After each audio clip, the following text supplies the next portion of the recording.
요한계시록 6장 5절 6절입니다.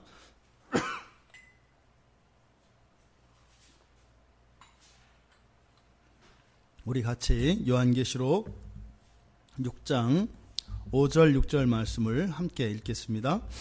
셋째 인을 떼실 때에 내가 들으니 셋째 생물이 말하되 오라 하기로 내가 보니 검은 말이 나오는데 그 탄 자가 손에 저울을 가졌더라.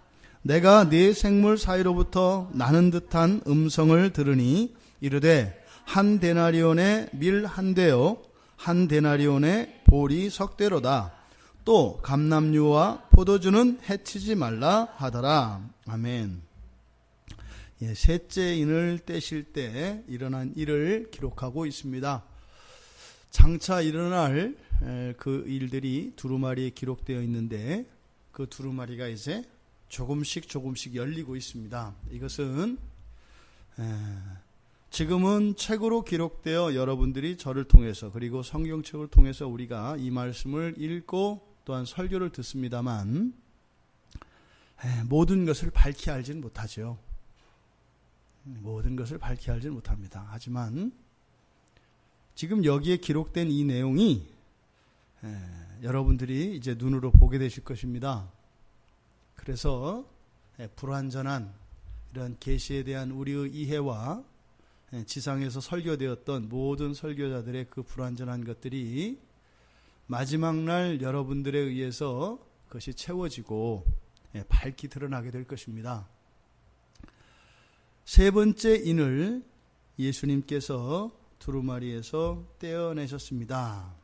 그때 세 가지를 기록하고 있는데 셋째 생물의 음성이 들린 것, 그리고 요한이 본 것, 그리고 요한이 들은 것, 세 가지의 내용이 기록되어 있습니다.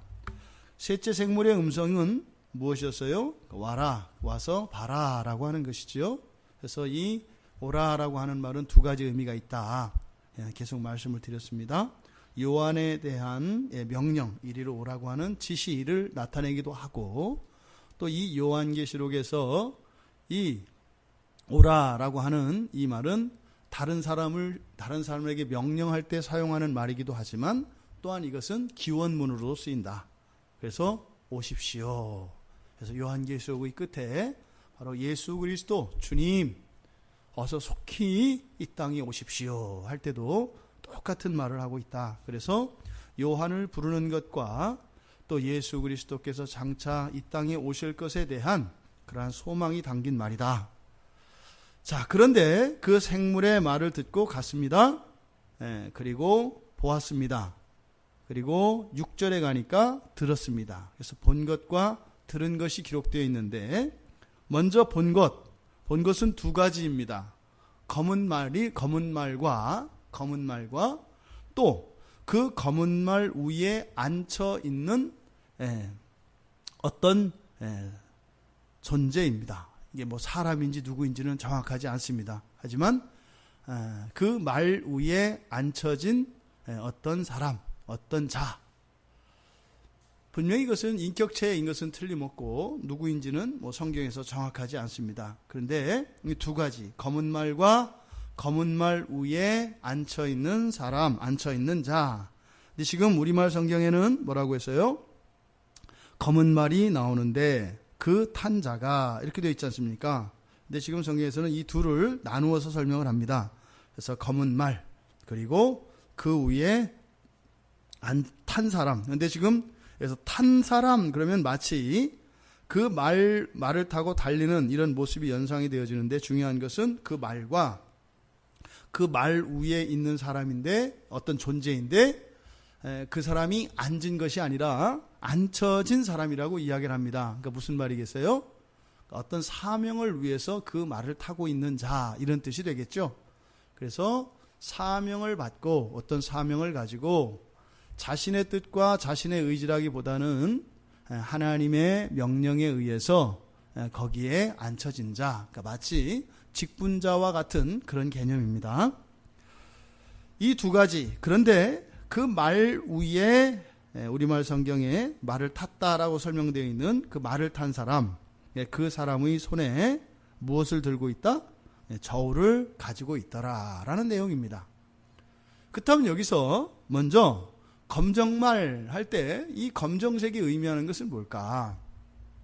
이 검정색이라고 하는 것은 주로 아가서에서는 여러분들 기억나시죠? 술람 여인이 자기 자신을 낮출 때 뭐라 그래요? 내가 그렇게 아름답지 않다. 그런데 솔로몬이 날 사랑하니까, 내가 솔로몬의 연인이니까 내가 이렇게 아름답지 않아도 정말로 가장 뛰어난 아름다움을 가지고 있는 것 아니겠느냐. 이거 마치 우리들의 고백이죠. 내가 사람들에게는 변변치 않은 것 같아도 주님이 나를 사랑하는데 내가 뭐 좀 있지 않겠냐, 이런 거죠. 그러니까 우리도 우리가 얼마나 아름다운지 몰라요. 왜? 지금의 모습을 보니까. 근데 우리가 구원이 완성되고 마지막 날 주님 앞에 섰을 때 우리의 한평생 동안 주님은 계속 우리를 다듬어 가세요. 계속 단장을 하시고 계속 씻겨가시고 계속 단장을 하세요. 그래서 주님이 오시는 그날에 이 자리에 있는 우리 모두가 주님 앞에 서게 될 텐데, 그때 주님의 눈에도 흡족하고, 그러니 우리가 우리를 볼 때는 어떻게 했어요? 그래, 뭐라 그랬어요? 깜짝 놀랄 거라고 그랬죠? 내가 이런 사람인 줄 알았으면 좀 더 우아하게 살 걸, 이렇게 생각했을 거다 이 말이에요. 우리가 너무 우리를 맛보기 때문에 함부로 우리를 대우하지요. 그런 겁니다. 그래서 아가서의 그 술람 여인이 자신의 아름다움의 근거를 주님에게 두었지만, 그 솔로몬에게 두었지만, 어쨌든 사람들이 바라볼 때 이 검은 얼굴, 검은 피부는 무엇이었어요? 아름다움을 해치는 것, 아름다움을 반감시키는 그런 것이었습니다. 그러니까 검정색의 이미지가 아가서에서는 그래요. 또 레위기에 보면, 레위기에서는 그 문둥병, 나병을 걸린 사람들이, 나병을 걸린 사람에게서 나타나는 표징이 바로 검은 털입니다. 검은 점이 나타납니다. 그러니까 이 검정색은 무엇과 관련되어 있어요? 병과 관련되어 있어요. 그러니까 병색의 의미, 병을 나타내는 의미로 쓰입니다. 또 에레미야서에서는 그 비참하고 애통한 마음을 나타내는 색깔이 이 검정입니다.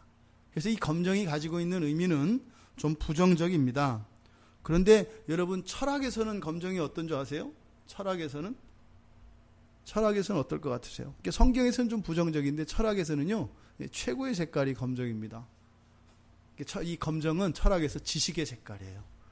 그래서 그 학교에서 졸업식 할 때 검정 가운과 검정 이 사각물을 쓰는 이유가 그것이 바로 지식의 상징이기 때문에 그래요. 그러니까 철학과 신학이 정반대라는 걸 알겠죠. 다릅니다. 그래서 이 검정 색깔이 의미하는 것, 성경에서는 이렇게 부정적입니다. 그래서 이제 검정말, 그것은 뭐겠어요? 장차 앞으로 이 세상에 일어날 일인데 벌써 불길한 겁니다. 이 검은 말이 나타나는 것은. 그러니까요, 이러한 병약함과 또 이 세상에 있었던 우리들의 눈에 보여졌던 그런 아름다운 것들이 사라지게 되고, 또 우리들의 마음속에 그런 비참과 애통한 마음이 일어날 것에 대한 예고가 바로 검정말의 등장입니다. 근데 그 위에 앉혀져 있는 그 사람, 그 말을 타고 있는 사람, 그 사람 손에 저울을 가지고 있었다, 이렇게 되어 있어요. 이때 저울이라고 하는 말은 두 가지 의미를 가집니다. 그러니까 저울이라고 하는 의미로도 쓰이고, 또 하나는 소가 밭 갈 때 뒤에다가 쟁기를 매요. 그렇죠? 쟁기가 뭐냐면 삽과 같은 거예요. 무거운 이제 큰 삽과 같은 겁니다. 그러니까 사람이 끌 수 없는 삽이에요. 그렇죠? 그럼 그거를 땅에다 놓고 사람이 그 위에 올라탑니다. 이렇게 올라타서 힘껏 꽉 박으면 푹 박혀요. 그럼 이제 소가 이제 그 삽을 끄는 거예요. 그럼 이제 그 삽이 이제 줄에 매달려 있는데, 그래서 소의 목에 이렇게 나무가 매어 있고 그 나무 뒤로 해서 끈이 매어져 있어요. 그래서 이 소 위에 목에 매는 거, 이걸 뭐라고 해요? 멍에라고 해요. 멍에. 지금 여기서 저울로 번역되어진 이 단어가 이 멍에라는 단어입니다. 그래서 나무로 이 짐승의 목에 걸고 거기에 밧줄을 메어서 그 짐승의 노동력을 사용하기 위한 그런 도구가 멍에죠. 그래서 이 저울은 그 두 가지 의미가 있어요. 멍에라고 하는 의미도 있고 저울이라고 하는 의미도 있습니다. 근데 우리말 성경에서는 이걸 뭐라고 번역했어요? 저울이라고 번역했죠. 대부분 저울이라고 그렇게 이제 번역을 합니다. 근데 왜 이것을 저울이라고 번역을 했는가 하면 뒤에 있는 내용을 보니까 6절에 있는 내용이 어떤 내용들이에요? 물건을 사고 파는, 그쵸? 물건값에 대한 이야기잖아요. 상거래에 관한 것이고 이런 경제에 관련된 것이니까 이것을 저울로 해석한 것, 뭐 자연스럽다고 할 수 있겠습니다. 근데 지금 이 말 위에 앉혀진, 즉 이 검은 말, 검정말을 타고 있는 그 존재, 그냥 편의상 사람이라고 이야기를 하겠습니다. 사람은 아니에요. 그 말 위에 말을 타고 있는 그 존재, 그 사람, 그의 손에 이렇게 저울이 있었다라고 하는 이것은 바로 무엇을 의미한다? 경제적인 이런 어려움을 의미한다 이 말입니다. 그 뒤에 그러니까 이 경제적인 어려움이라는 것은 구체적으로 뭘 말해요? 와, 우리나라 인플레이가 온다는 건가? 뭐 또 이렇게 온다는 건가? 이렇게 하면 우리에게는 별로 실감이 안 나요. 왜? 나하고 상관이 없으니까. 먹고 살기 어려워진다는 겁니다. 굉장히 먹고 살기 어려워진다는 겁니다. 그러니까요, 뭐요? 아주 극심한 생활고를 말해요. 극심한 생활고가 오는 거예요. 그러니까 하나님의 구원이 완성이 되기 전에는 반드시 거치게 되어 있는 것이 뭐예요? 극심한 생활고다 이 말입니다. 그래서 있게 될 바로 이 극심한 생활고, 그것을 예고하고 있습니다. 그리고 나서 이제 6절에 보니까 이제 한 음성이 들리는데, 근데 여기서는 뭐라고 했냐면 내가 네 생물 사이로부터 나는 듯한 음성. 그러니까 이건 조금 이제 오해하기가 쉽게 되어 있어요. 여기서 듯한이라는 말이 무슨 말인 것 같으세요? 그 마치 뭐 네 생물 사이에서 나는 건지 뭔지, 하지만 거기에서 나는 것처럼, 그래서 소리가 들려진 그 출처에 대해서 말하는 것 같이 되어 있어요. 근데 그것이 아니라 그러니까 음성 같은 것, 이런 뜻입니다. 여기서 듯한이라고 하는 말은 음성 같은, 음성인 듯한 것, 이렇게 되어 있습니다. 그리고 이 들려진 이 음성은, 그러니까 정확하게 이게 그냥 음성 같은 것이라고 이야기했으니까 이것은 어떤 의미예요? 음성이라고 하는 것은 그냥 소리와, 들려지는 이런 소리와 음성은 다릅니다. 음성은 뭘까요? 예, 소리 안에 메시지, 의미가 담긴 게 음성이에요. 그냥 소리는 뭐 선풍기 소리, 바람 소리 이런 게 다 소리입니다만, 음성이라고 하는 것은 음성, 그 언어, 그러니까 언어로서의 소리, 그것을 음성이라고 이야기를 해요. 그러니까 여기서 음성 같은 것이라고 얘기를 해요. 그러니까 귀로 들었으니까 소리거든요. 그러니까 마치 뭐겠어요? 여기서 이제 연상되어지는 것은 알아들을 수 없는 무슨 방언 같은 이런 겁니다. 이게 무슨 말 같긴 같은데 알아요, 몰라요?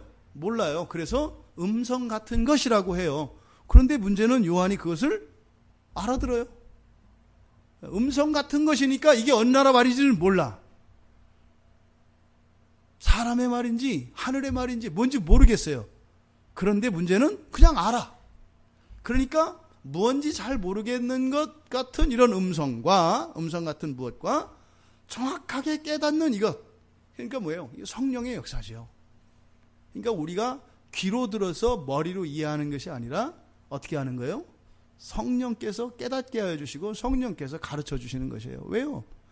이 요한이 들었을 때는 음성 같은 것이다 그랬으니까, 음성 같은 것으로 들려지는 것은 요한이 정확하게 이해하고 받아들일 수 있어요, 없어요? 없다는 얘기예요. 그런데 그것을 요한은 받아 적었어요. 그러니까 뭐예요? 알아들을 수 없는 어떤 음성 같은 것, 그런데 정확하게 알아들은 것. 그러니까 뭐예요? 이거는 요한이 알아들은 게 아니죠. 우리가 하나님의 말씀을 알아듣는 방식이 이렇습니다. 설교가 가끔 이방의 언어 같잖아요. 음성 같은 것 이렇잖아요. 그래서 막 얘기를 하긴 하는데 뭐 알기도 알겠고, 뭐 우리말이니까 알잖아요.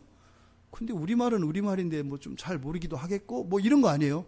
그런데 그 말씀들이 내 안에 와서 박히잖아요. 그게 뭐예요? 제가 하는 말과 여러분들이 마음속에 깨달아 아는 것 사이에는 뛰어넘을 수 없는 절벽이 있어요. 마치 제가 여러분들에게 뭘 이렇게 하나하나 넣어드리고 여러분들이 그걸 이렇게 주워 담는 이런 게 아니다 이거예요. 저는 그냥 하면 되고 여러분들은 그냥 들으면 되는 거예요. 누가 하세요? 성령이 하시는 거예요. 성령이. 한편의 설교 안에, 성경 안에 많은 말로 다 할 수 없는 하나님의 진리들이 막 쏟아지죠. 그런데 나한테 필요한 그 나사를 가져다가 하나님이 내 마음에 꼭 끼워주시는 거예요. 나한테 필요한 신발을 딱 껴주시는 거예요. 그 왼쪽 신발 한쪽만 신고 있는데 왼쪽 신발 잔뜩 줘봐야 무슨 소용이 있어요. 나한테는 오른쪽 신발이 필요하지. 그러니까 성령이 그 신발을 딱 주워다가 딱 오른쪽 발을 끼워주시는 거죠. 이게 누구의 역사예요? 성령의 역사예요. 그러니까 우리가 말씀을 읽고 또 예배 가운데에서 설교를 듣고 하는 것은 우리가 기도하며 성령의 은혜를 구해야 하는 이유가 바로 그것입니다. 아무리 어떤 설교자가 아주 쉽고 아주 은혜롭고 훌륭한 설교를 한다 할지라도, 그리고 모든 것을 다 이해할 수 있는 이런 지력과 모든 것을 다 상상하고 추리할 수 있는 이런 추리력을 가지고 있는 그런 청중이라 할지라도 성령의 역사가 일어나지 않으면 그것은 알아들 수 없다.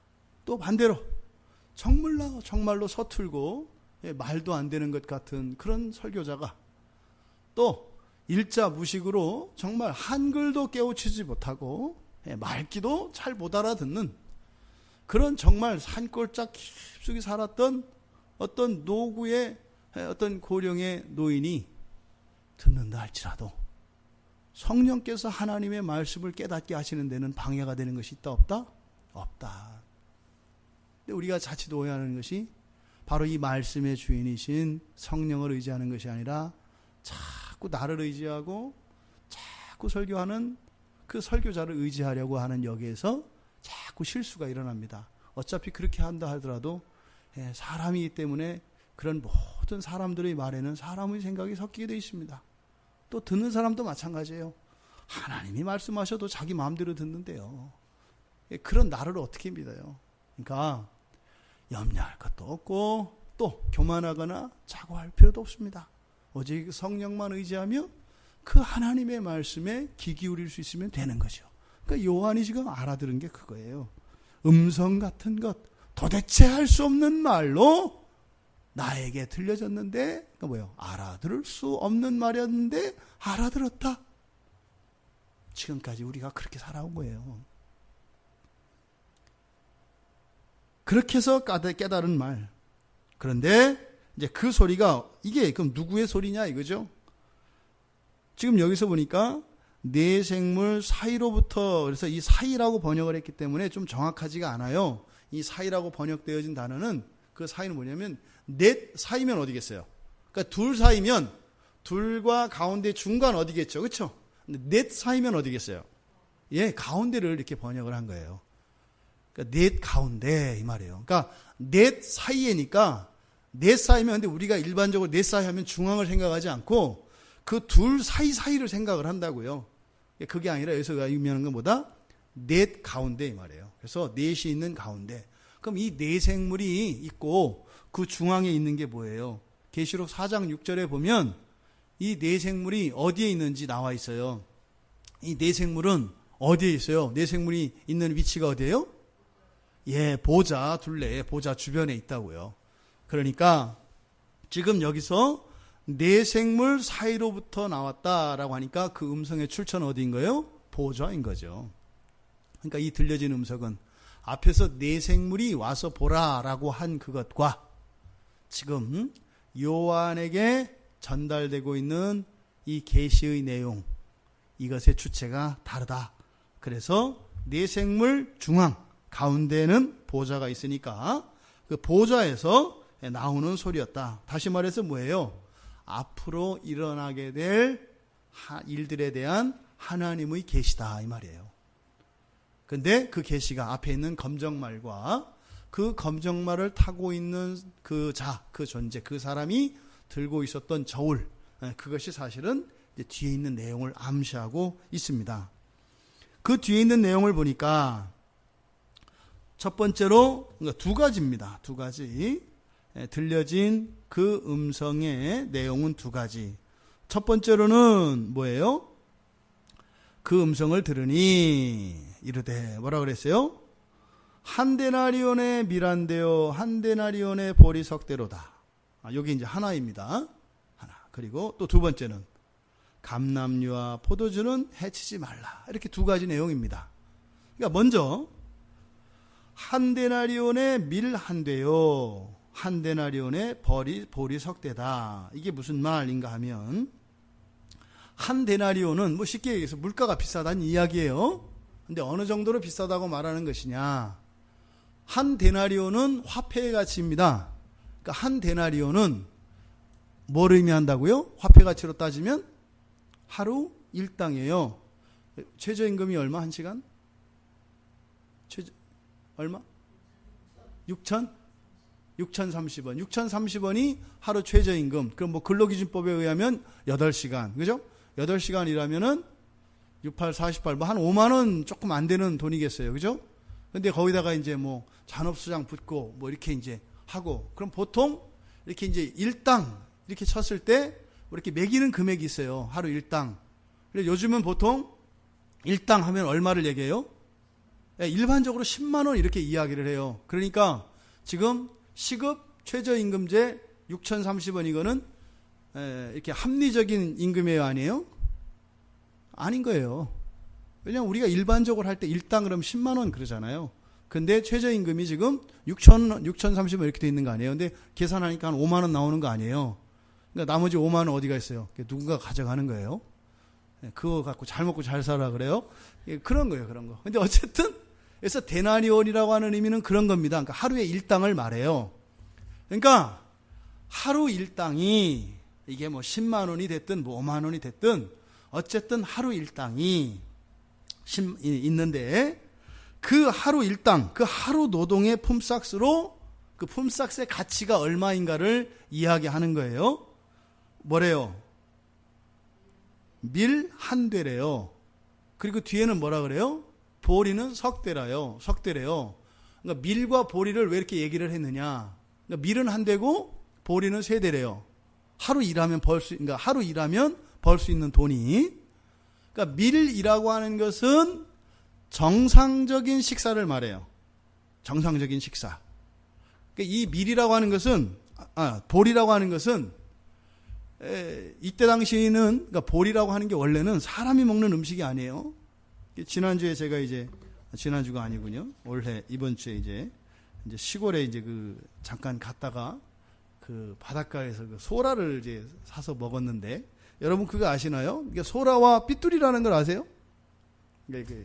설교 시간에 다른 건 몰라도 또 생활의 지혜를 하나 가르쳐 드리면 그 소라가 있고 삐뚤이가 있어요. 그러니까 고동 종류잖아요. 그렇죠? 그러니까 소라는 원래 사람들이 먹습니다. 사람이 먹어도 돼요. 그런데 고동 종류 중에 사람이 먹지 않고 동물 사료로 쓰는 게 있어요. 그러니까 옛날에 그래서 어부들이 그거는 그냥 버리는 거예요, 이렇게. 그럼 저도 이제 어렸을 때 기억이 나. 그러니까 어렸을 때는 20대 뭐 중반 뭐 이때까지만 하더라도 이렇게 마대자루라고 하잖아요. 그거 한 자루에 1,000원, 2,000원씩 이렇게 팔았어요. 이게 삐뚤이라고 하는 거거든요. 그게 뭐냐면 고동과 삐뚤이는 이게 고동이 이렇게 있으면 밑에가 뭉툭하고 납작한 거 있죠. 이게 소라입니다. 이게 소라. 근데 위에는 뭐 거의 비슷하게 생겼어요. 똑같이 생겼는데 밑에가 이렇게 뾰족한 거 있어요. 위에는 똑같은데, 뾰족한 거. 그걸 삐뚤이라 그래요. 그러니까 이거는 굉장히 위험한 겁니다. 이거 먹으면 잘못하면 환각작용이 굉장히 커요. 그래서 운전하기 직전에 먹었다가 잘못하면은 이렇게 넘어갈 수도 있습니다. 이게 굉장히, 원래는 그거 먹는 거 아니거든요. 근데 지금 밀과 보리를 이야기한 것이 제가 이제 왜 소라 삐뚤이 얘기를 했냐면 사람이 먹는 것과 먹지 않는 거예요. 그러니까 없는 사람들은 소라는 비싸니까 싼 이거를 대신 먹는다 이 말이죠. 여기서 말하는 이 보리라고 하는 것은 마치 구황작물 같은 거예요. 그러니까 없는 사람들이, 가난한 사람들이 그냥 먹는 거. 그러니까 보리라는 음식이 옛날부터 그랬어요. 옛날부터. 보리라고 하는 것이. 그러니까 밀은 정상적으로 그냥 우리말로 하면 쌀이라면 이 보리는 그냥 진짜 보리 이런 개념인 거죠. 근데 한 데나리온, 하루 돈을 벌었을 때 밀을 얼마나 산대요? 한 되라고 돼 있어요.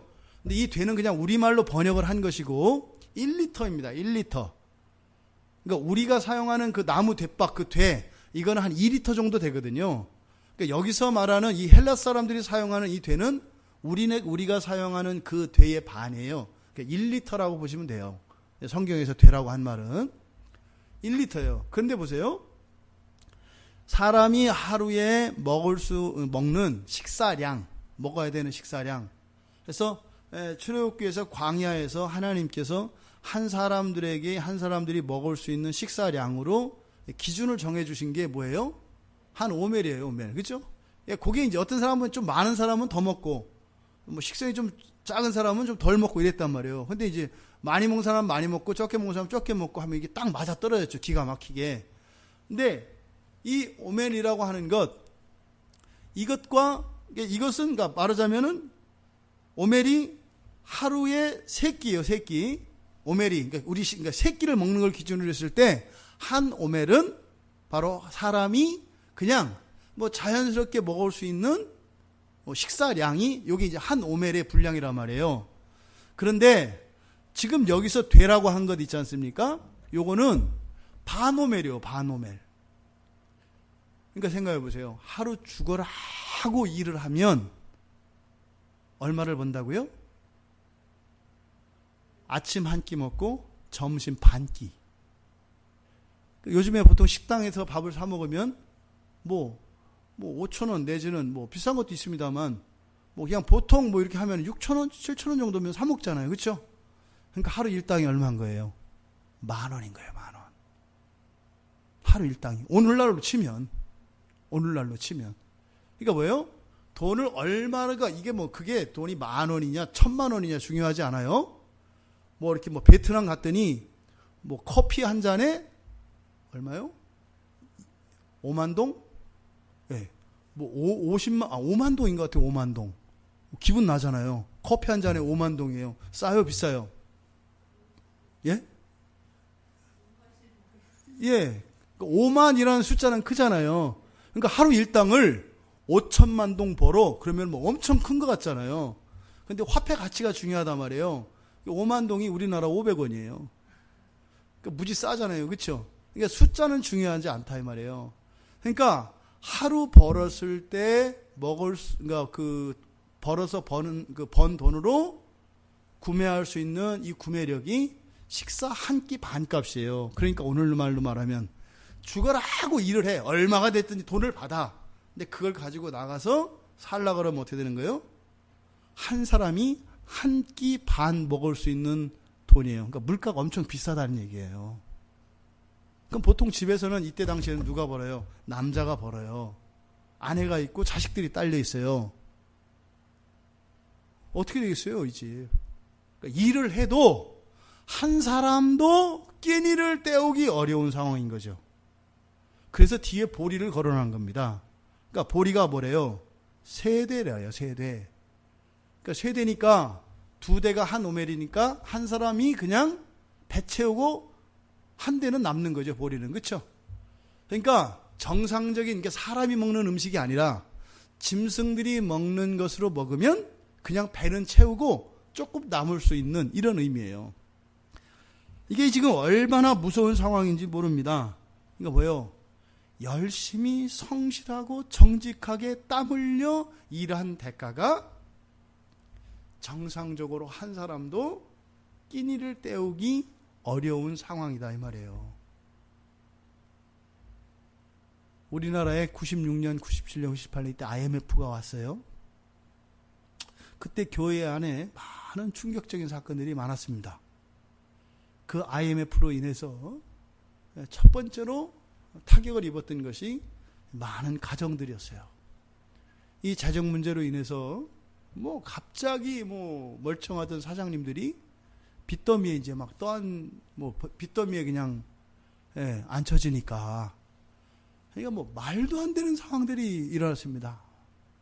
그러니까 뭐 가정 안에서도 뭐 엄청난 정상적으로 이렇게 뭐 대학교 다니던 학생들 어느 누구도 학업을 계속할 수 있는 사람이 없었고, 뭐 결혼하기로 나를 잡아놨었는데 이제는 결혼을 하려고 계약했던 이 집이며 보면 이게 도저히 불가능한 상태가 돼버리고, 뭐 이런 일들이 그때 어마어마한 일이 일어났었거든요. 근데 지금 여기서 이야기하는 것은 그때보다 더해요. 무시무시한 거예요. 만약에 이런 상황이 벌어지면 어떻게 될까요? 만약에 당장 지금 우리가 사는 우리의 현재의 삶 속에 이런 일이 지금 벌어진다면 어떻게 되겠어요? 놀고 먹는 것도 아니고 죽어라고 일을 해도 하루 세 끼 밥을 먹기 어렵다 이 말이에요. 그럼 어떤 일이 일어나겠어요? 어떻게 살아야 될 거 아니에요? 사람은 어떻게 살아야 돼요?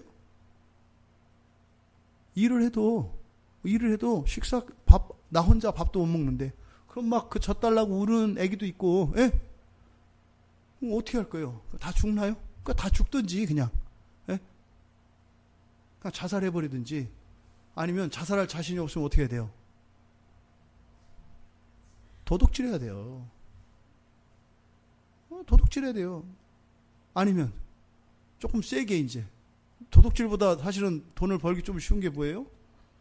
강도예요.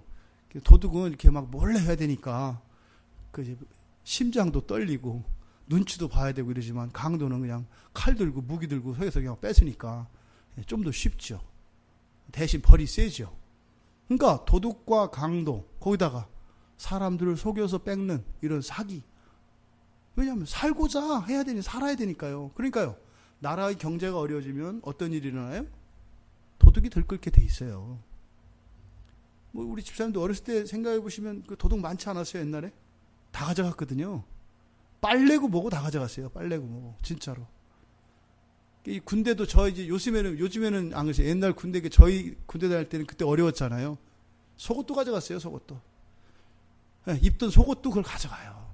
그러니까 거기다가 뭐 나는 에이즈다 뭐 이렇게 그걸 또 가져가. 뭐 에이즈도 괜찮다 뭐 이러고. 그러니까 막 가난하면 이게 가난이 얼마나 무서운 건지 몰라요. 그러니까 우리가 고매한 이런 인품을 가지고 아주 점잖은 삶을 살고 있던 사람들이 이렇게 극심한 가난이 오게 되면 어떻게 돼요? 다 도둑이요, 강도요, 사기꾼이요, 살인자요 이렇게 되는 겁니다. 당장 내 새끼들이 죽어가는데 어떡할 거예요? 다른 아이 입에 들어가는 그 빵을 뺏어다가 내 아이에게 먹이는 것이 사람의 정의라고요. 이게 지금 단순히 그냥 여기서는 이렇게 아주 극심한 생활고를 예고합니다만 이 일로 인해서 일어날 그 파급 효과를 생각하면 정말 끔찍한 일입니다. 이때는요. 옛날에 보세요. 유엔군들이 우리나라 전쟁 때 와서 배급품 한번 나눠주면은요. 체면이고 양말이고 뭐가 없습니다. 죽어라고 그 줄 서가지고 새치기해서 하고 한 번 먹고서 또 한 번 먹다가 걸려서 망신당하고 그래도 좋다고 또 먹고 이러는 거거든요. 지금 여기서 한데나리온의 미란데요 보리 석대다라고 하는 것이 바로 그런 의미입니다. 그러니까요. 도저히 도둑질하고 강도짓하고 다른 이들을 속여서 빼앗지 않으면 살 수 없는 그런 환경이 온다라는 겁니다. 근데 두 번째로 감람류와 포도주는 해치지 말라 이렇게 돼 있어요. 여기서 먼저 해치지 마라 라고 하는 이 말, 이거는 하나님의 공의, 하나님의 의가 아닌 것, 뭐 이런 뜻입니다. 그러니까 부당한 처사를 하지 마라. 그러니까 여기서 해치지 말라. 여기서 해라고 하는 것은 바로 뭐예요? 부당한 처사를 말한다 이 말이에요. 부당한 처사. 그러니까 하나님이 정해놓은 그 기준을 범하는 것, 이것을 여기서 해라고 번역한 거예요. 그러니까 하나님이 허락하지 않으신 일들은 해서는 안 된다 이겁니다. 뭐가? 감람류와 이 포도주에 대해서는. 그러니까 지금 앞에서 일어난 밀과 보리의 이런 값은 바로 뭐예요? 누군가의 조작에 의해서 그렇게 된 것을 말해요. 그리고 누군가의 악행이 저질러진 결과로서 그렇게 된 걸 말해요. 여기서는 뭐 가난이나 뭐 이런 것인지 모르겠지만 어쨌든 이것은 누군가에 의해서 그렇게 되어진 걸 말해요. 왜요? 뒤에서 이거는 그렇게 하지 말라 그러니까. 이 명령의 대상이 인격체다 이 말이에요. 그래서 허락을 하지 않는 거죠. 그러니까 감람류와 포도주에 대해서는 그런 상황이 일어나지 않을 것이다 라는 거예요. 그러면 여기서 이 감람류와 포도주는 그러니까 밀과 보리, 먹고 사는 이 밀과 보리라고 하는 것을 통해서 극심한 이런 생활고를 이야기했는데 감람류와 포도주는 괜찮을 것이다라고 하는 거거든요. 이게 의미하는 바가 무엇이겠는가? 이 감람류나 포도주는 구약에서는 굉장히 많이 사용되어지는 단어들입니다. 근데 신약에서는 별로 안 쓰여요. 그래서 이 감람류는 신약에서 11번 사용되어지는데 크게 세 가지로 나뉩니다. 세 가지로. 그래서 이 감람류는 첫 번째로는 하나님을 위하여 준비해야 할 그 하나님께 드릴 수 있는 신자들의 예물로 상징되어져요. 이 감람류라고 하는 것이. 그래서 마태복음 25장에서 신랑을 기다리고 있는 신부들 있지 않습니까? 그 신부들에게 필요한 것이 뭐예요? 이 불을 밝힐 기름이에요. 그래서 예물이다 이 말이에요. 또 거기서 이제 세 번 쓰이고 또 누가복음 7장 46절에 보면 예수님의 발에 기름을 부은 여인의 그 기사가 나와 있지요. 그러니까 마가복음에서 머리에, 또 누가복음에서 발이에, 다리에 이렇게 예수님께 기름을 붓는데, 그러니까 예수님께 드릴 수 있는 것, 그것이 이제 기름이다, 이 감람류다 이 말이에요. 또 두 번째로는 치료약이라는 의미를 가지고 있습니다. 그래서 대표적인 것이 누가복음 10장에서 나오는 선한 사마리아인 비유 있잖아요. 길 가다 강도를 만나서 사람이 길가에 쓰러져 있는데 그때 선한 사마리아인이 지나가다가 상처를 이렇게 치료해주는 장면이 나와요. 거기에 사용되는 게 바로 뭐예요? 포도주와 이 감람류입니다. 그래서 이 포도주와 이 감람류라고 하는 것은 치료약, 약의 의미가 있어요. 또 야고보서 5장 14절에서도 장로들에게 그 환자들을 위하여 기도할 때 그들의 병 낫기를, 그 병을 치료하기 위해서 기름을 사용을 합니다. 기름을 부으며 기도하라고 해요. 그래서 이 신약에서 이 기름이라고 하는 의미는 치료약의 의미가 있다. 또 이 감람류는 하나님의 선택과 하나님의 축복을 상징합니다. 그래서 히브리서 1장 9절에 보면 하나님이 주께 기쁨의 기름을 부어, 하나님의 선택을 말하죠. 그래서 주의 동료들보다 우위에 두셨나이다 이렇게 얘기를 합니다. 그래서 하나님이 기름 부으셨다라고 하는 것은 하나님의 선택을 말하고 그것은 특별한 축복을 의미합니다. 기름이라는 게 이래요. 그러니까 이런 일은, 그러니까 이것은 이 감람류, 즉 감람류가 의미하는 이런 것들은 손상을 입는다 안 입는다? 안 입는다라는 거예요.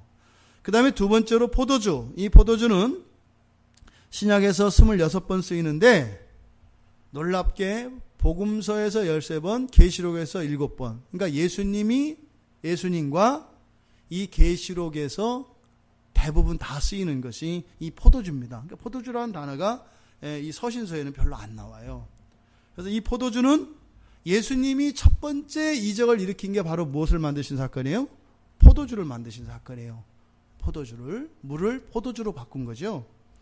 또 이 포도주라고 하는 것은 예수님이 비유에서 잘 사용하시는 그런 소재입니다. 이 포도주는. 또 예수님이 사실은 이 세상에서 마지막으로 이렇게 예수님이 받으신 음료가 뭐예요? 신포도주죠. 신포도주.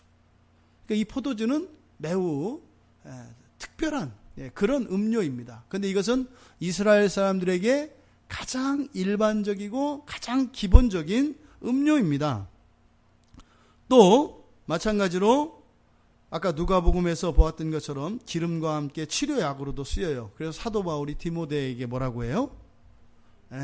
건강을 위해서 포도주를 적당히 마셔라. 이거 갖고 자꾸 목사님들이 포도주 마시는 분들이 있어요. 바울한테 편지를 받았으면 마셔도 되는데 안 받은 걸로 아는데 자꾸 마셔요. 자꾸. 그래서 하여튼 우리나라에서는 별로 안 좋아요. 덕스럽지 않아요. 지금은 많이 거의 허물어져 가고 있어요. 아마 10년, 20년 지나면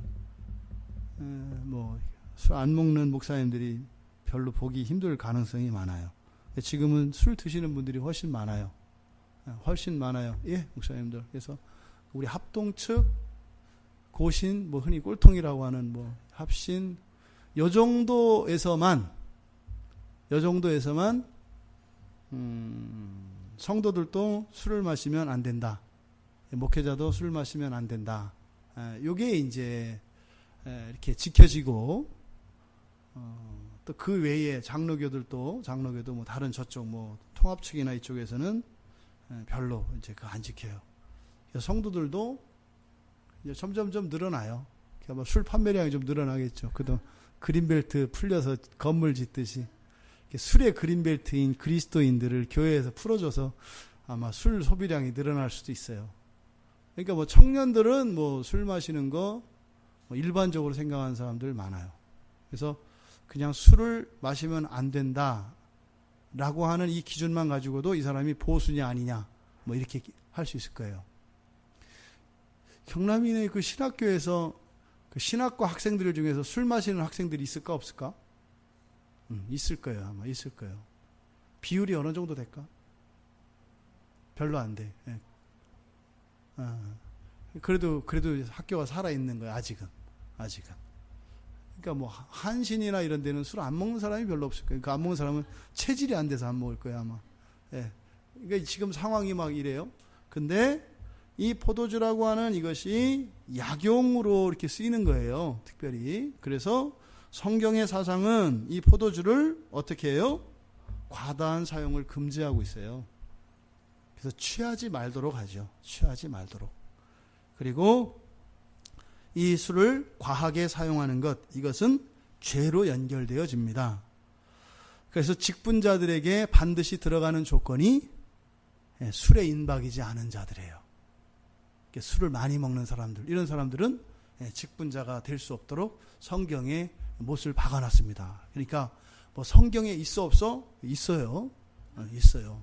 그리고 원래 나실인 하나님의 사람이죠.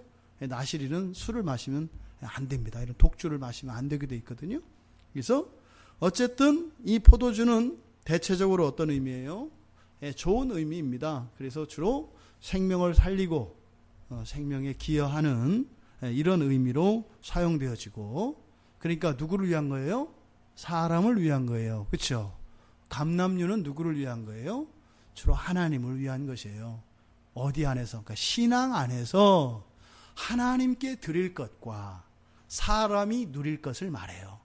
그것은 없어진다, 안 없어진다? 안 없어진다는 거예요.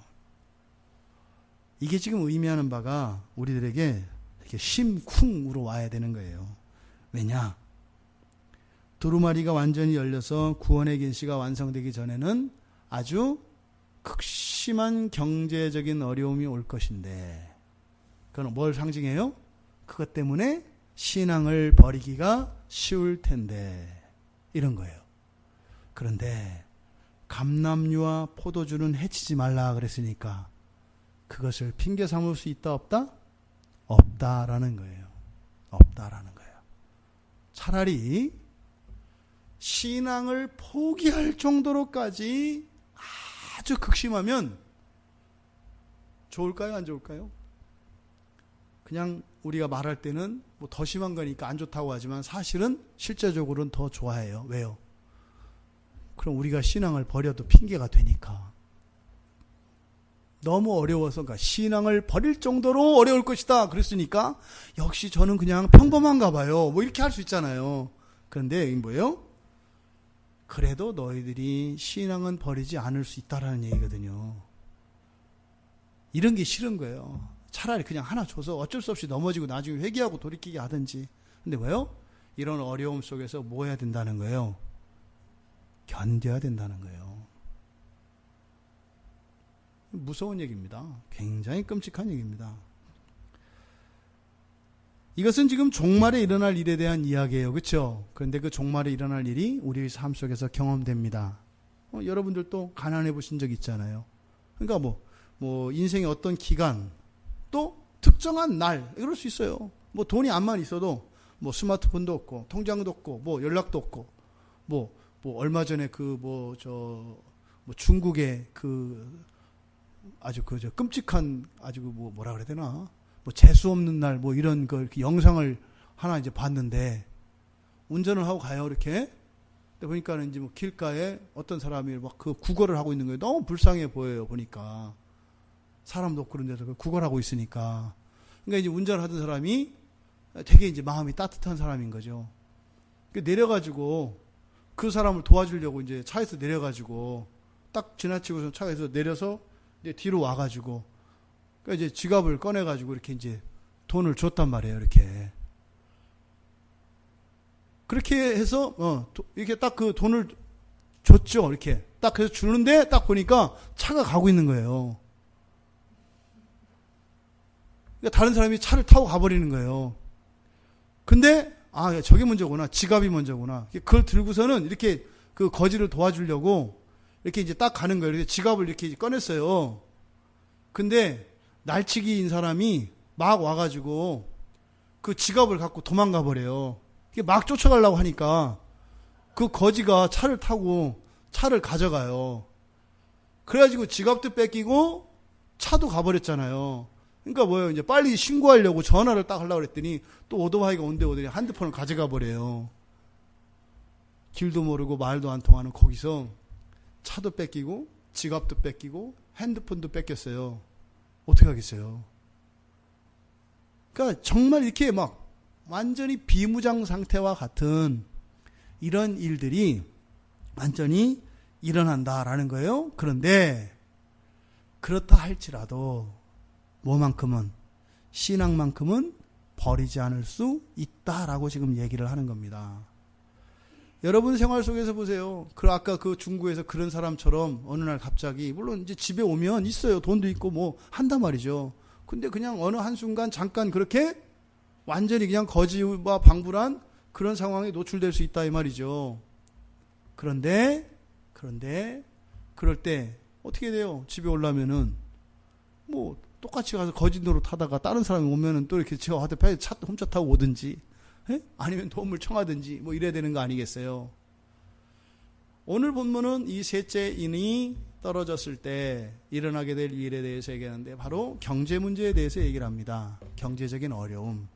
그런데 보통 어려움이 아니라 어떤 어려움이요? 우리가 우리의 신앙을 버려야 되겠다 라고 하는 생각할 수 있는 그런 상황이 온다. 그런데 사실은 어떻다? 그것은 우리가 그것에 대해서 핑계하거나 변명 삼을 수 있는 그런 것은 아니다라는 거예요. 그러면 이걸 종말의 일로 보지 말고 우리의 삶을 보자 이 말입니다. 우리 삶 속에서 이런 경제 문제로 해서 우리가 우리의 신앙을 뭐 배반은 안 한다 할지라도 신앙을 게을리하고 뒤로 미루고 하는 일들 있지 않겠어요? 그러면 그게 종말에 가면 그렇게 되는 거예요.